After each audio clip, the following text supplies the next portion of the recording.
Stéphane Rousson, je suis à la fois inventeur, aventurier, passionné de recherche scientifique et d'innovation. Je suis ici à Villefranche-sur-Mer où je développe une grande partie de mes projets et je vais vous présenter un petit peu mon travail. Le spationaute Jean-François Clairvoy m'a qualifié d'aérocéanote. C'est un terme que j'accepte avec grand plaisir pour le travail que j'ai pu faire à la fois dans la partie aérienne et la partie nautique. Une grosse partie de mon travail, c'est de démontrer ce que l'on peut faire en matière d'énergie renouvelable. Est-ce qu'on est capable, avec très peu de puissance, c'est-à-dire 150 watts, ce qu'on a comme puissance dans les jambes, la puissance d'un cycliste quand Monsieur Tout-le-Monde pédale, est-ce qu'on peut, avec ces 150 watts, déplacer un ballon, le faire voler ou déplacer un sous-marin et naviguer sous l'eau avec cette très faible puissance, c'est-à-dire la puissance d'une ampoule que vous avez à la maison. De 2003 à 2007, j'ai construit mon premier ballon avec pour objectif un petit peu particulier d'essayer de traverser la Manche avec un ballon à propulsion musculaire. Finalement, ça sera en 2008.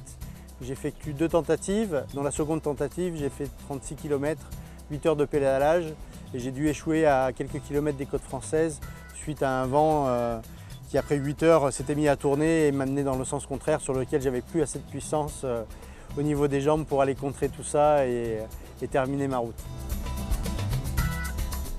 Le projet du sous-marin, le projet Scupster, on l'a développé ici dans mon petit local. Alors, le lien il est assez simple, c'est qu'un ballon dirigeable c'est essentiellement de la poussée d'Archimède et le sous-marin c'est de la poussée d'Archimède aussi. Et j'avais qu'un pas à faire entre le travail que je menais en ballon, la technique qui avait été mise au point sur le ballon à pédale, de pouvoir la retranscrire dans le milieu maritime. Et on a fait les premières plongées dans cette magnifique rade entre Villefranche et c'était particulièrement sur la petite plage qu'on voit là-bas en face, à La Paloma, à Saint-Jean-Cap-Ferrat.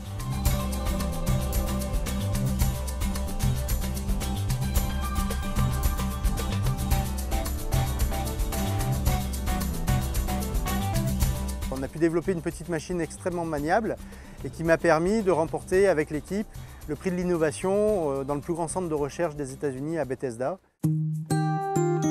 Le voilier désert, mon objectif, c'est de démontrer qu'on va pouvoir naviguer en mer avec ce type de ballon. C'est un concept qui date du début du siècle dernier. Le premier succès de ce principe a été démontré par Didier Coste en 1992 où il a pu relier un ballon dirigeable avec un hydrofoil. Et Nicolas Hulot et Gérard Felzer ont pu réaliser la première ligne droite.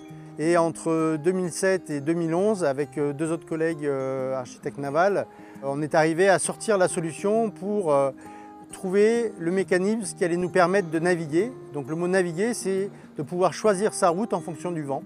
C'est-à-dire de pouvoir aller à droite, à gauche, remonter ou redescendre par rapport au vent. Ceci est simplement la même chose qu'un voilier. Nous avons la dérive, le câble, on peut être assimilé au mât du voilier, et le ballon qui peut être la voile du voilier. Une fois qu'on va avoir le vent qui va venir sur le ballon, on va naviguer comme un voilier.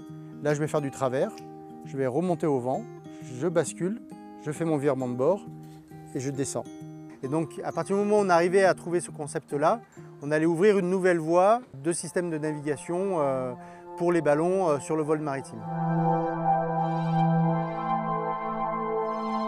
Quand on passe du rêve à la réalité, toute l'adrénaline se met à fond, le plaisir il est au maximum. Et quand je fais ce vol en mer avec le voilier désert et que je suis à bord du ballon, alors déjà c'est un premier plaisir, on gonfle le ballon, ça fonctionne, il ne s'est pas cassé.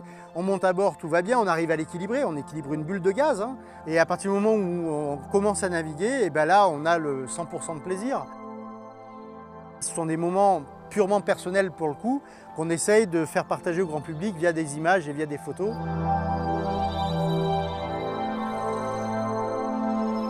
L'eau est composée de H2O. C'est-à-dire qu'on a de l'hydrogène en très très grande quantité sur Terre.